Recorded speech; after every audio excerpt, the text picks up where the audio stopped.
आप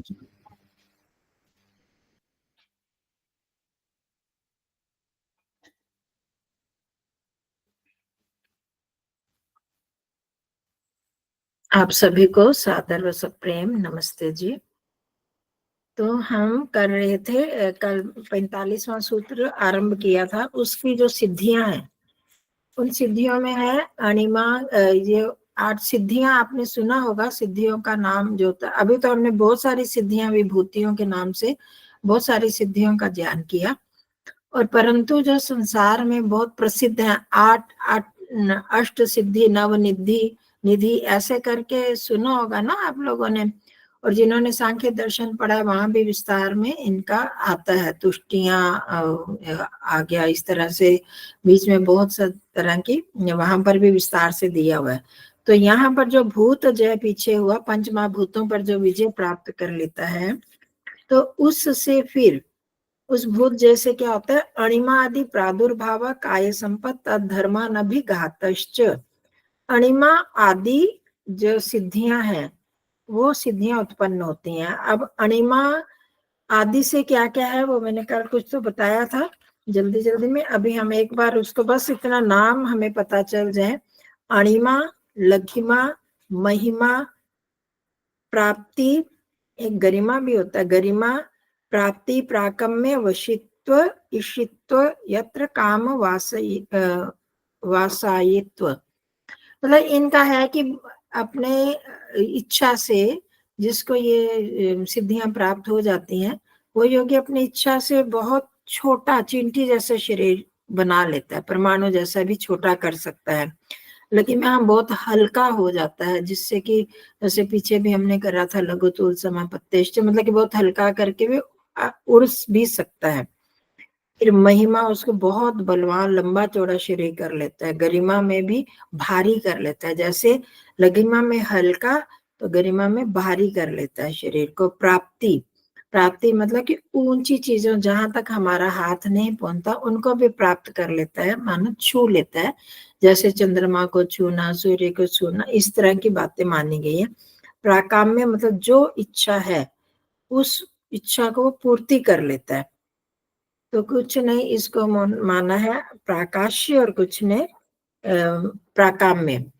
तो इसमें है कि जो भी इच्छा की कोई शिला है, जैसे पत्थर है तो या भूमि है, तो उसके अंदर घुस जाओ, तो हम लोग तो नहीं कर सकते, हमारे लिए तो असंभव है, और इसको हम असंभव कोटि में रखेंगे।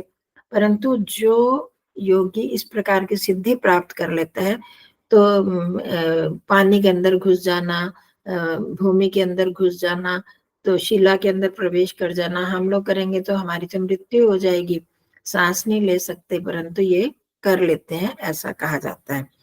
वशित्व, इनको सब पदार्थों को अपने वश में कर लेता है, वो भूत जय वाली बात ही आ जाती है।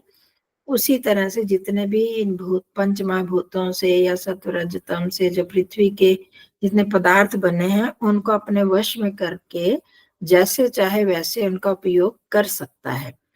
ऐसे ईशित्रित्व मतलब ईशिता को जानते हैं, ईश ईश शब्द हम सब जानते हैं, ताकि ईश मतलब जो स्वामित्व, उस चीज पर अपना स्वामित्व पदार्थों को लेकर, जैसे परमात्मा, और क्या स्वामित्व हो जाता है, जैसे परमात्मा को हम ईश्वर क्यों मानते हैं, वो सब पदार्थों को उत्पन्न करता है।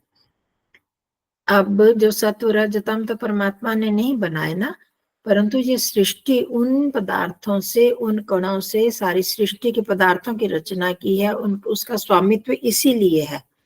वो तो परमात्मा की चीजें नहीं है, मतलब उससे भिन्न है, परंतु उनसे उनको उत्पन्न कर लेता है। जैसे कि इस संसार में भी जो जो अब जो वॉशिंग मशीन बनाता है, जो दूसरी मशीन एसी बनाएगा, जो उसी तरह की जो जो चीजें जो बना लेता है, उसी का स्वामित्व तो उसी की कंपनी की मोहर लग जाती है ना, कि वो उसका स्वामित्व उसमें हो गया।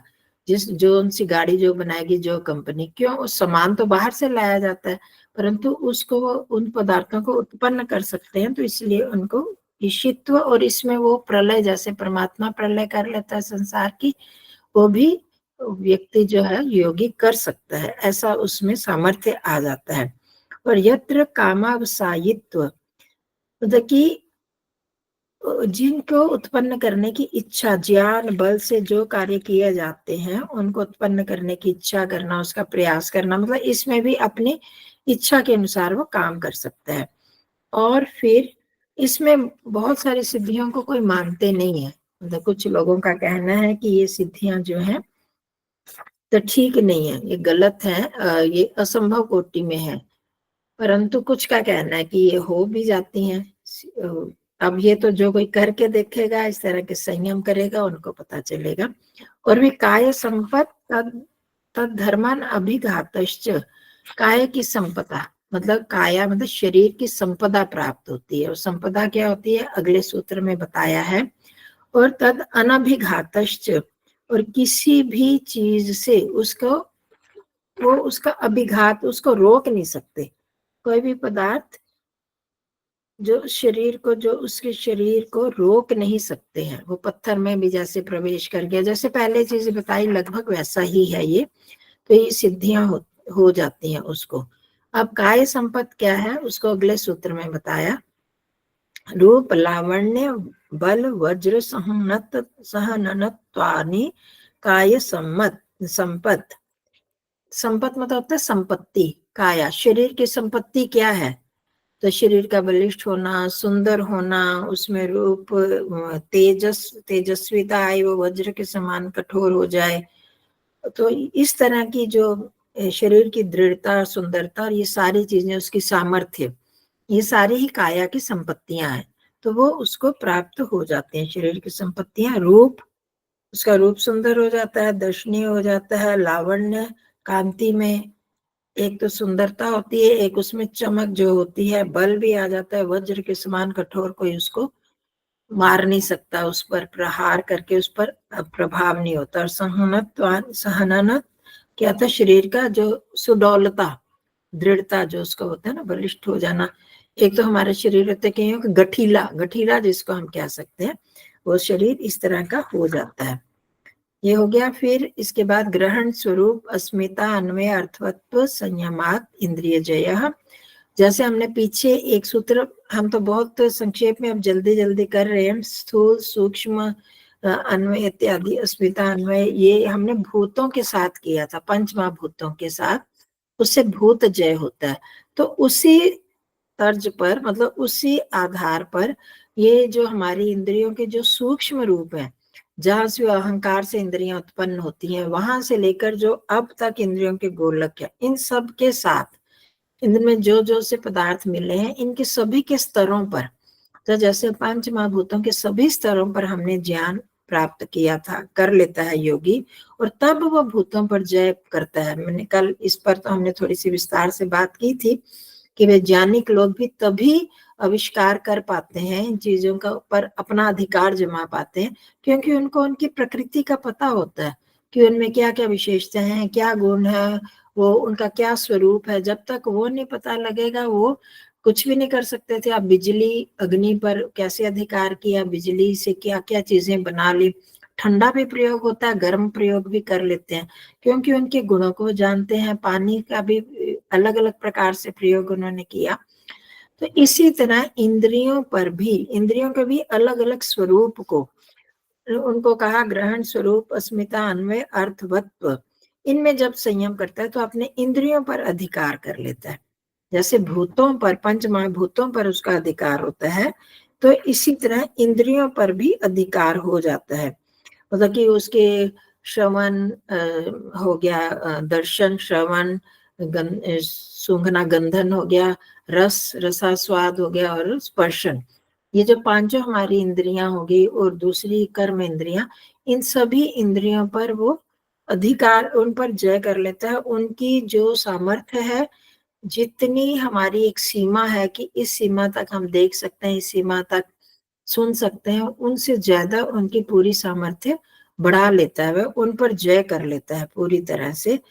तो ये इंद्रियों के हर स्तर पर जब वो उसको जान लेता है योगी, तो उनको फिर उन इंद्रियों पर कोई अच्छी तरह से उन पर उसका अधिकार हो जाता है कि जैसा चाहे उनका प्रयोग कर सकता है, और जहां तक चाहे, उसके लिए कोई उसकी सीमा नहीं बचती। इतना उनका अभी भी हम कई बार इस तरह की घटनाएं सुनते हैं ना, यहाँ पर बैठा एक देश में बैठा दूसरे देश की बातें जान लेते हैं, एक दूसरे तक अपनी बात टेलीपैथी जैसे होती थी कि अपने संदेश पहुंचा लेते थे पहले योगी लोग। तो यही कुछ सिद्धियां होती होंगी उनके पास। तो इस तरह से वो एक दूसरे को जान लेते हैं, दूसरे के स्वभाव को जान लेते हैं, क्या घटना होने वाली है वो जान लेते हैं इन सब सिद्धियों से। फिर ततो मनोजवित्वम विकरण भाव प्रधान जयश्च। मैंने सभी सूत्र नहीं लिखे, तीन तीन ही शायद लिखे हैं, तो अगर चाहिए होंगे सूत्र तो बता देना, नहीं तो इनके कोई खास उपयोगिता नहीं है आप सबके लिए। तो अब जब इंद्रिय जय हो जाता है, जैसे ऊपर हमने किया ना भूत जय, पंच महाभूतों पर जब विजय प्राप्त कर लेता है योगी, तो अणिमा आदि की सिद्धि होती है ना, ये हमने किया। उन भूत जय, पंच महाभूतों पर विजय करने से अणिमा गरिमा आदि ये सिद्धियां प्राप्त करता है। तो अब ये जो इंद्रियों पर जय करने से इंद्रियों को वश में कर लिया, तो क्या हो जाता है, मनोजवित्वम विकरण भाव प्रधान जयश्च। तो उसमें मनोजवित्व, मन हमारा, जवित्व होता है वेग, मन की गति। मन की गति कितनी तीव्र होती है ना, तो क्या शरीर उतनी गति से चल सकता है जितनी मन की गति है? मन तो एक सेकंड में कहाँ का कहाँ पहुंच जाता है, तो शरीर की तो वैसी गति नहीं है। परंतु जब वो इंद्रियों पर जय प्राप्त कर लेता है तो उसके शरीर की गति बहुत अधिक हो जाती है।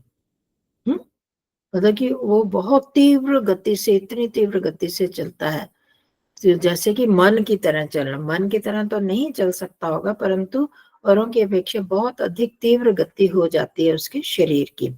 दूसरा विकरण भाव, और क्या होता है, उसका इंद्रियों में की जो शक्ति है विशेष शक्ति हो जाती है, वो पहले से मिलता जुलता है इंद्रिय जय, और इसमें भी इंद्रियों में विशेष शक्तियां हो जाती हैं, दिव्य शक्तियां, जैसे पहले भी हमने किया था, दिव्य श्रवण, दिव्य दर्शन, देखिए अलग अलग दूर दूर तक की चीजों को वो जान लेता है।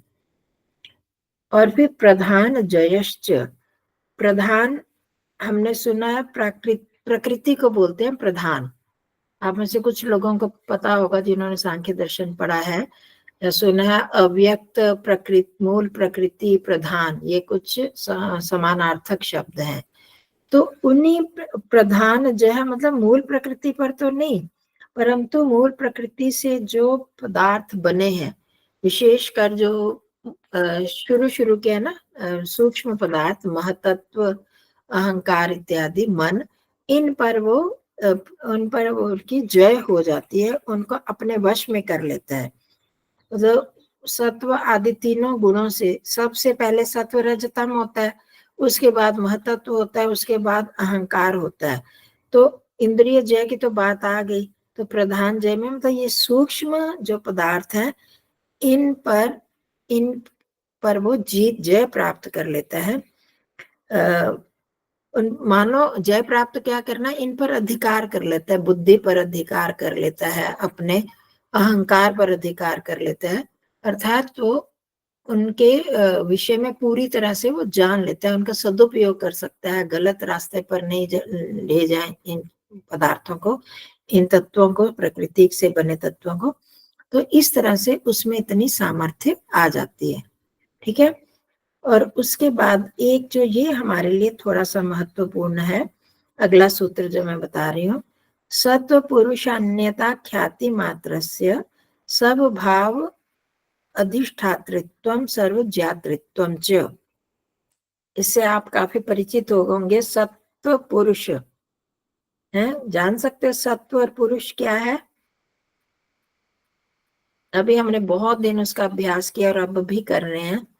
परमात्मा के लिए आइए, हाँ पूरा बोलो। बुद्धि और आत्मा। हाँ जी, आप बोलिए अक्षिता जी, क्या कह रही थी? ये परमात्मा के लिए जो आपने कहा ना, सत्य पुरुष, सत्व पुरुष, सत्य नहीं, सत्व पुरुष। सत्य तो बुद्धि के लिए आया ना।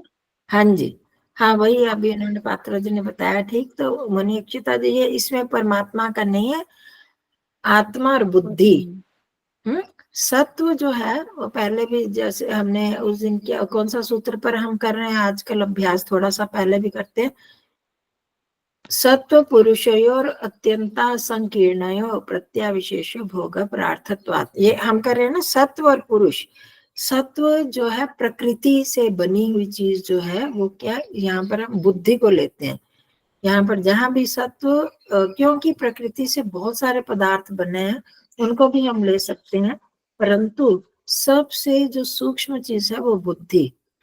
अब भी हम जब ध्यान का अभ्यास करते हैं तो शरीर के बारे में तो फिर भी आप में से बहुत सारे लोगों का अभ्यास हो गया होगा। शरीर को हम अलग समझ लेते हैं ध्यान की स्थिति में। कौन कौन समझ सकता है? पता चलता है कि शरीर अलग है, मैं अलग हूँ? किस किस को पता चलता है? हम्म। हाँ, हाँ जी, 5-6 तो हो गए हाथ खड़े। हाँ, तो बहुत लोगों को पता चल जाता होगा। हाँ, ठीक है। तो ये हमारा अभ्यास, क्योंकि ये शरीर जो स्थूल चीज है उसमें हम पता कर लेते हैं। अब उसके बाद हमने कहा मन, मन और शरीर अलग अलग है, वो पता चलता है। वो किसको पता चलता है? हाँ जी, संतोष बहन जी। हार्मोनी अक्षिता जी। इसका पता तब चलता है आचार्य जी जब हम विचार उठाते हैं कि तो हमने उठाया, एकदम पता चल जाता है। हाँ, नहीं, मन का तो हमें देखो बहुत आसानी से पता चलना चाहिए, मैं हर बार करवाती हूँ। हाँ जी, हाँ जी। जब हम कहते हैं कि, मैं इसीलिए उस पर जोर देती हूँ कि पहले तो हम शरीर को कहते हैं, शरीर में तो हम एक एक अंग को अभी नहीं कर रहे हैं, तो इसलिए हमको अभी उसका पता नहीं चल सकता जो नए हैं। पहले हमने बहुत इसका अभ्यास किया, क्योंकि हम उसी चीज को देख सकते हैं, उसी का अनुभव कर सकते हैं जहां पर हमारा मन होता है। ये हमने किया हुआ है ना, जानते हो ना आप। अभी जब पहले हम जब शरीर के साथ जुड़े होते हैं और आत्मा का, दोनों को अलग अलग जानते हैं, उसके बाद हम जब कहते हैं कि नासिका के अग्रभाग पर मन को ले आओ, लाते हैं ना आप लोग, तो वो पता नहीं चलता कि, तब पता चलता ना अब हम सांसों को अनुभव कर रहे हैं, मन वहां टिकता है तो हम सांसों को अनुभव कर पाते हैं। ये अनुभव होता है ना, प्राय सबको होता होगा। किस किस को नहीं होता? ये जिसको नहीं होता वो बताओ। जिनको सांसों का अनुभव होता है, पहले नहीं हो रहा था, जब तक हम शरीर तक सीमित थे नहीं हो रहा था, आज भी इसको ध्यान से अनुभव करना। और उसके बाद जब हम मन को कहते हैं कि वहां ले जाओ, तब सांसों की अनुभूति होती है, उसके पहले तो नहीं हो रही होती ना। तो अब वहां सांसों की अनुभूति किस किस को नहीं होती, वो पहले हाथ खड़ा करो। सबको होती है? सभी को होती है सांसों की अनुभूति?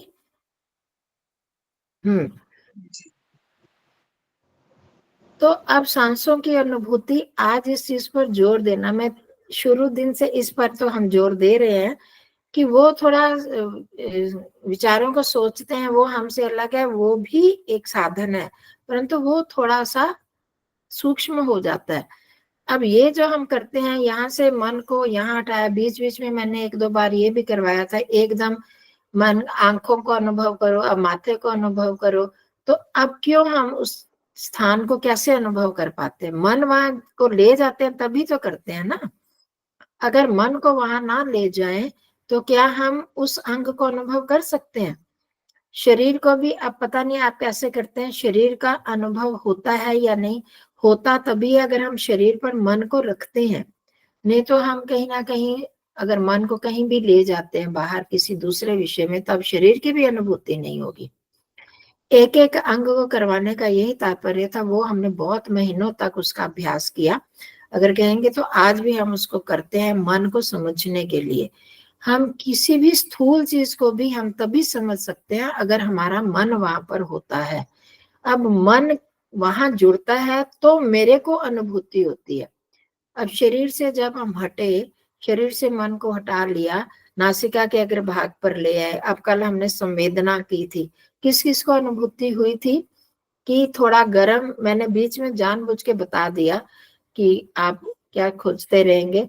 तो जब सांस अंदर से बाहर आता है तो गर्म होता है, और बाहर से अंदर जाता है तो थोड़ा सा उसकी अपेक्षाकृत ठंडा होता है, क्योंकि बाहर की वायु ठंडी है, अंदर से जब शरीर से वो निकलता है कार्बन डाइऑक्साइड के साथ मिलके और दूषित थोड़ा होके, तो वो थोड़ा गर्म हो जाता है। तो अब ये संवेदना इसीलिए वहां पर थोड़ी देर टिकाया था कि हमें पता चले कि मन को वहां टिकाते हैं तो क्या क्या अंतर आता है, क्या क्या हमें समझ में आता है।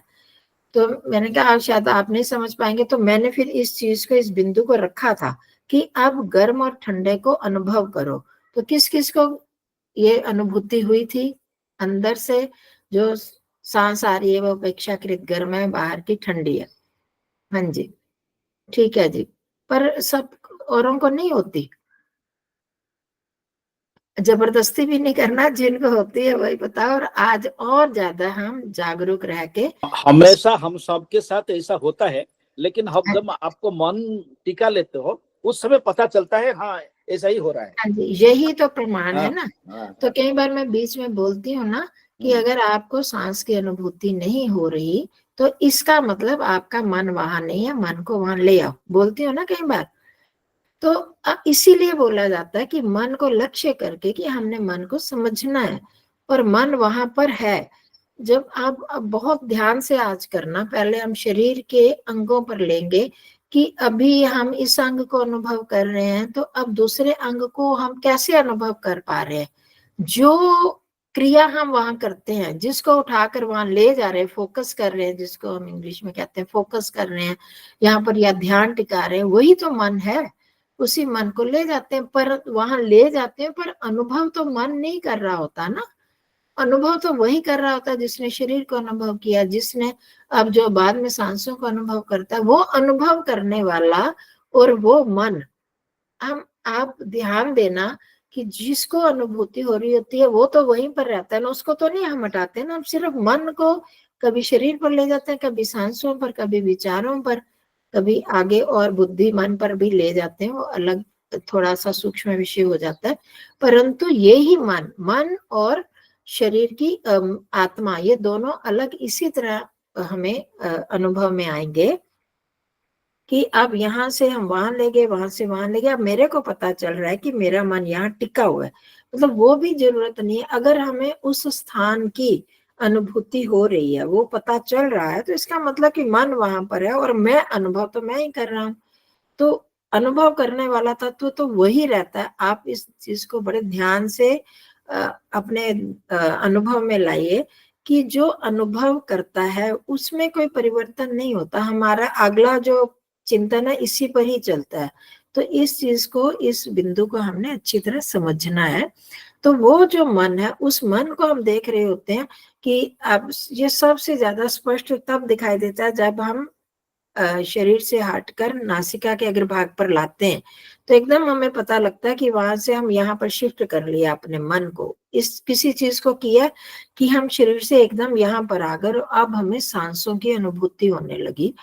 तब भी नहीं होती नासिकाग्र पर भी, जब आप और थोड़े गहराई में जाते हैं तब सांसों का पता लगता है कि सांस अंदर आ रही है कि बाहर जा रही है। ऐसा होता है ना। और जितना हम गहराई से और मन को लगाते हैं तो हमें सांसों का पता लगता है। तो वो ही मन है, उसी मन, वो मन को हम जहां जहां टिका रहे हैं, वो स्थान की, उस चीज की अनुभूति मेरे को होने लगती है। मेरे को मतलब मैं आत्मा। तो वो फिर मन अलग हुआ और मैं आत्मा अलग हुआ। इसको हम ध्यान से आज करेंगे। किसी को शंका है इस पर? तो हम कभी शरीर को अनुभव कर रहे हैं, शरीर में कभी आंखों को भी, कभी हाथ को, कभी कंधों को, कैसे कर रहे हैं? ऐसे थोड़ी हो जाता है। जब तक मन को वहां नहीं ले जाते, मतलब किसी एक तत्व को हम वहां नहीं ले जाते, तब तक नहीं होती अनुभूति। अब जिसको उठाकर वहां से वहां ले जाते हैं वही मन होता है, ये हम समझ लें। उसका गुण है, जहां पर मन रहेगा वहीं पर मेरे को अनुभूति होती है। संसार में भी, अब व्यवहार काल में भी, अगर आपका मन अभी मेरी बातों पर है, मैं जो कह रही हूँ सुन रहे हो, तो आपको बड़ी अच्छी तरह ये ग्रहण हो रही होंगी। और अगर थोड़ा भी मन में कोई और बात याद आ गई, किसी और तरफ मन चला गया, रसोई में क्या हो रहा है, बाहर किसकी आवाज आ रही है, तो ये जो शब्द है वो छूट जाएंगे, वो नहीं आप ग्रहण कर पाओगे। ये तो सबका अनुभव है ना।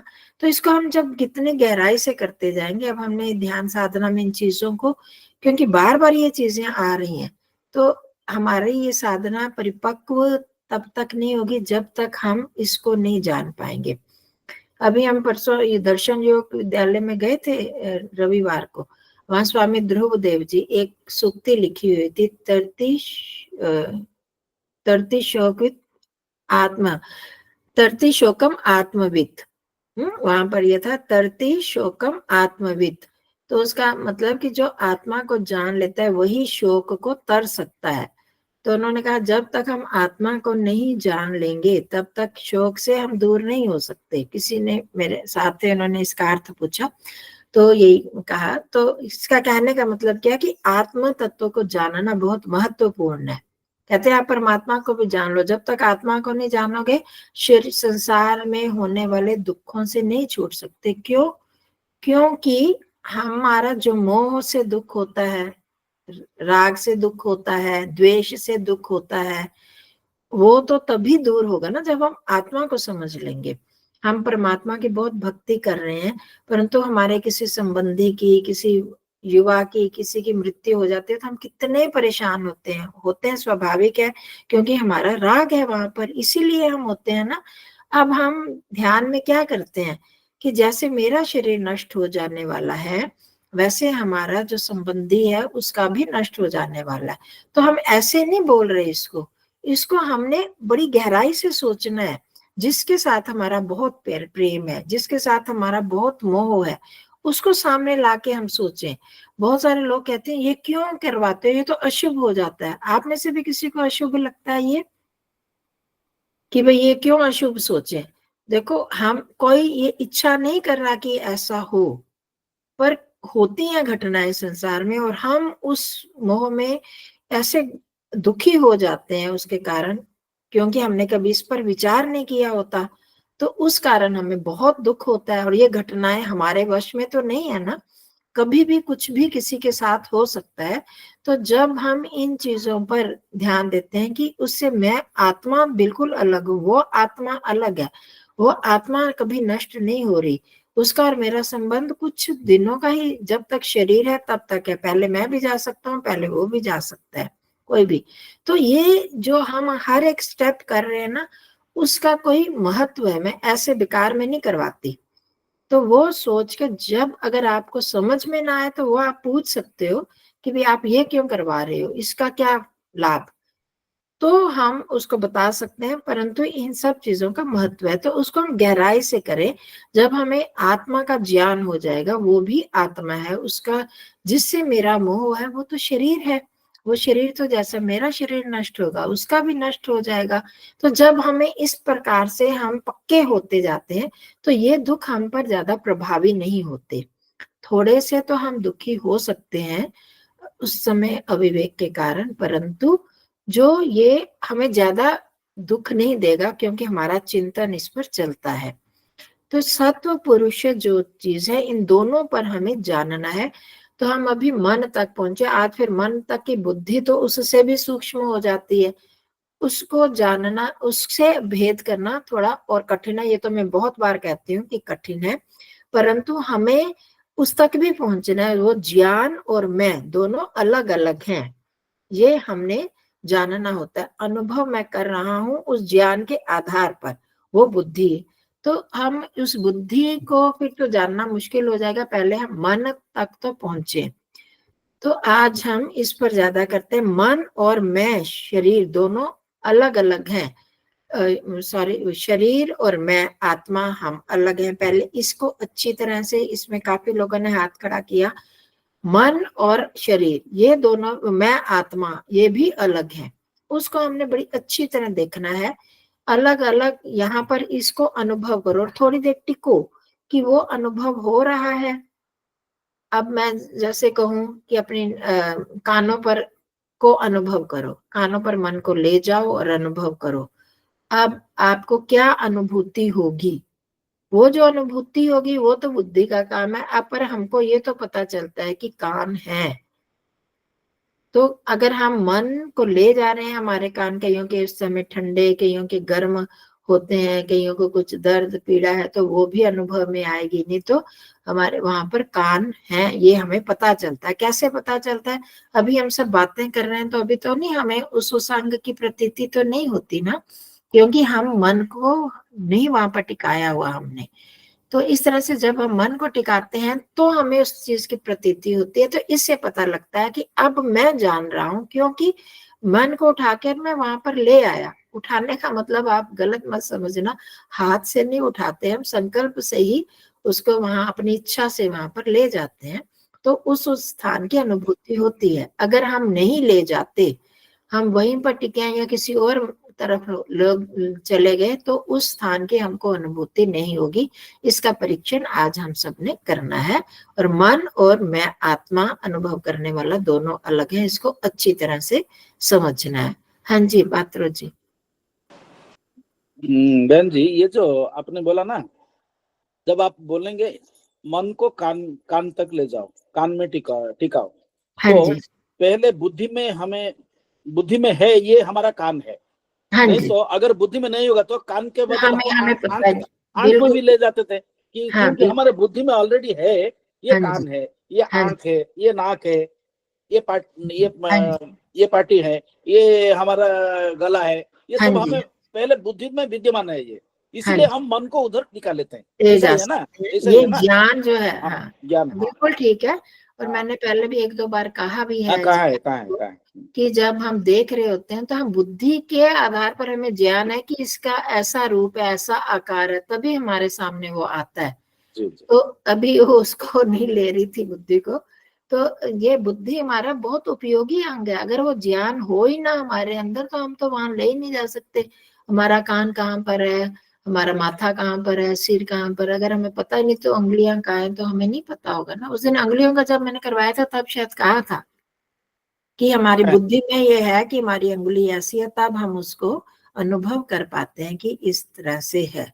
तो ये परमात्मा ने ऐसे अद्भुत ये उपकरण हमारे बनाए हैं कि ऐसे गठे हुए हैं, वो करते हैं, जिसकी जरूरत होती है वही वहां उपस्थित हो जाता है, हम करें ना करें।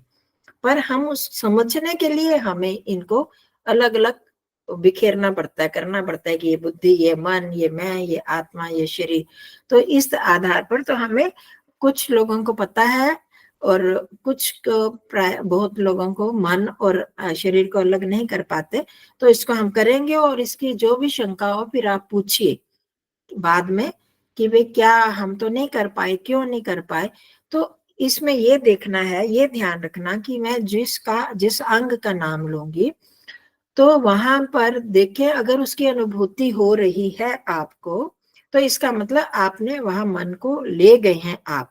अगर नहीं अनुभूति हुई तो फिर मन को प्रयास करके दोबारा उसको ले जाओ। ये मैं बीच में एक बार बोलूंगी कि उस अंग की अनुभूति नहीं हो रही तो इसका मतलब मेरा मन कहीं और है, अलर्ट हो जाइए, फिर मन को वहां पर लाइए। तो वो मन उसको ले गए तो अनुभव तो मैं हमेशा, आत्मा तो हमेशा ही कर रहा है, किसी ना किसी चीज को कर रहा है। मानो मैं नासिका को कहती हूँ, आपको नासिका की अनुभूति नहीं हो रही, परंतु कुछ और आप अनुभव कर रहे होंगे उस टाइम। अगर वो नहीं हो रही तो क्यों, आत्मा जो चेतन है उसका मुख्य गुण है वो कुछ ना कुछ अनुभव करता ही रहता है। परंतु मन की सहायता से हमने अपनी इच्छा से मन को वहां ले जाना है, हमने अपनी इच्छा चलानी है यहाँ पर, तो हमारा उस पर अधिकार होगा मन पर। ठीक है जी। तो ये जो भी हम अभ्यास कर रहे हैं उसके लिए हमें समझना है मैं और शरीर अलग, मैं और मन अलग, मैं और बुद्धि अलग। आज बुद्धि को नहीं लेते, ये करके फिर थोड़ा सा ईश्वर के विषय में हम करेंगे। तो बैठ जाएं ध्यान की स्थिति में।